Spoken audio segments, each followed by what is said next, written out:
Bonjour à toutes et à tous, je suis très heureuse de vous retrouver pour cette nouvelle guidance de la semaine. Et quelle semaine! Nous venons tout juste de traverser ce fameux portail du Lion du 8 août. On en a beaucoup parlé, on a posé nos intentions, demandé à l'univers, ouvert grand les portes et maintenant, il va peut-être falloir regarder ce qui y rentre. Cette semaine, je vous invite justement à ne pas chercher absolument un grand signe extraordinaire. Observez plutôt ce qui bouge dans votre quotidien, une idée qui revient, une rencontre, une envie nouvelle, une décision qui devient soudain évidente. Après l'intention vient le mouvement. Cette semaine, votre guidance va vous aider à comprendre où mettre votre énergie et comment avancer concrètement. Je vous propose 3 animaux. Premièrement, la libellule, petit 2, l'éléphant ou petit 3, le flamant rose. Fermez les yeux quelques secondes et laissez-vous porter par l'animal qui vous attire en premier. Petit 1, la libellule. Changez de regard et quelque chose peut enfin se débloquer. Si vous avez choisi la libellule, cette semaine vous invite à regarder différemment une situation qui vous préoccupe. Vous avez peut-être beaucoup réfléchi, retournez le problème dans tous les sens et vous arrivez toujours à peu près au même endroit. La libellule vous dit, le problème n'est peut-être pas la situation elle-même, mais l'endroit depuis lequel vous la regardez. Cette semaine peut apporter une compréhension nouvelle. Quelque chose que vous pensiez compliqué pourrait finalement devenir beaucoup plus simple. Et surtout, la libellule apporte de la légèreté. Alors attention, légèreté ne veut pas dire tout envoyer promener et partir vivre dans une cabane au fond des bois. Cela signifie arrêter de donner autant de poids à certaines choses. Si vous traversez une difficulté professionnelle, sentimentale, familiale ou financière, demandez-vous, est-ce que je regarde cette situation avec mes peurs ou avec ce qui est réellement en train de se passer ? Le petit conseil concret, cette semaine, prenez une situation qui vous pèse et écrivez-la sur une feuille. Puis notez 3 autres façons de la regarder. Même celles qui vous paraissent improbables. Demandez-vous, et si cette situation était en train de m'ouvrir une autre porte ? Vous pourriez être surpris de ce qui apparaît. La libellule vous rappelle également de laisser davantage de place à la spontanéité. Sortez, marchez, voyez quelqu'un. Changez un peu vos habitudes. Votre réponse pourrait arriver précisément au moment où vous aurez arrêté de la chercher. La petite phrase de la semaine, je change mon regard et j'accueille de nouvelles possibilités. Si vous avez choisi le numéro 2, l'éléphant, vous n'avez pas besoin de courir, vous avez besoin de savoir où vous allez. Si vous avez choisi l'éléphant, votre semaine parle de stabilité, de racines et de force intérieure. Vous pourriez avoir une décision à prendre ou ressentir qu'une situation doit maintenant évoluer.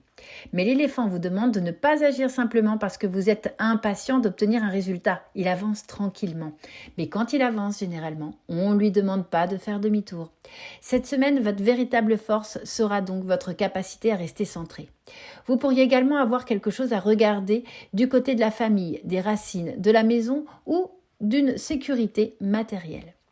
Une ancienne histoire peut revenir à votre esprit, mais elle ne revient pas forcément pour vous replonger dedans. Elle peut revenir simplement parce que vous êtes enfin capable de la regarder autrement et de décider de ce que vous souhaitez conserver et de ce que vous ne voulez plus porter.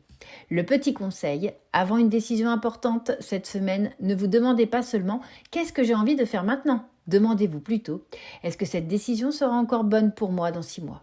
Si la réponse est oui et que vous ressentez intérieurement une forme de calme avancé. Et si quelque chose concerne votre famille ou une personne proche, privilégiez une conservation simple et sincère plutôt que les suppositions. Parce que parfois nous passons 3 jours à imaginer ce que l'autre pense, alors qu'il suffisait peut-être de lui demander. La petite phrase de la semaine, j'avance avec confiance solidement ancrée dans ce qui est juste pour moi. Si vous avez choisi le numéro 3, le flamant rose, remettez de la couleur dans votre vie. Si vous avez choisi le flamant rose, j'aime beaucoup votre guidance cette semaine parce qu'elle parle de joie, d'amour de soi, de relations et de plaisir de vivre. Peut-être avez-vous été très sérieux ces derniers temps. Beaucoup de responsabilités, beaucoup de choses à gérer, beaucoup de questions. Et le flamant rose arrive tranquillement avec ses grandes pattes pour vous rappeler une chose essentielle. Vous n'êtes pas venu uniquement sur Terre pour gérer des problèmes.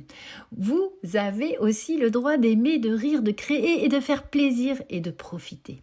Cette semaine peut également être intéressante dans le domaine relationnel. Une rencontre, un rapprochement, un message ou simplement une façon différente de vivre une relation peut apporter quelque chose de très doux. Mais le premier amour dont parle le flamant rose est celui que vous vous accordez à vous-même. Arrêtez de diminuer votre lumière pour être accepté. Vous pouvez être sensible, différent, coloré, enthousiaste. Bref, vous pouvez être vous-même.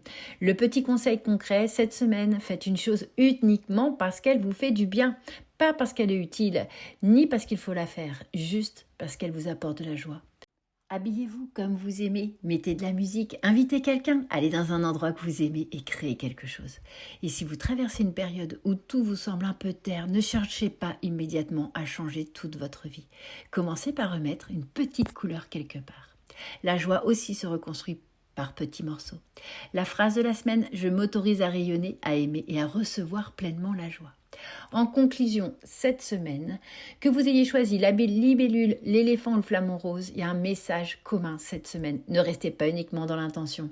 Le portail du lion est passé. Vous avez peut-être demandé, visualisé, posé vos intentions. Maintenant, faites un petit pas dans la direction de ce que vous avez demandé. Parce que l'univers peut ouvrir une porte, mais il ne va quand même pas vous pousser à travers. Je vous souhaite une très belle semaine, remplie de lumière, de douceur, de belles synchronicités et surtout des petites choses très concrètes qui vous montrent qui vous êtes vraiment et que vous êtes en mouvement. Et si vous ressentez le besoin d'aller plus loin, je propose également des guidances personnalisées, des accompagnements pour vous aider à mettre de la lumière sur ce que vous traversez. Je vous envoie toute la lumière dont vous avez besoin et je vous dis à la semaine prochaine pour la prochaine guidance.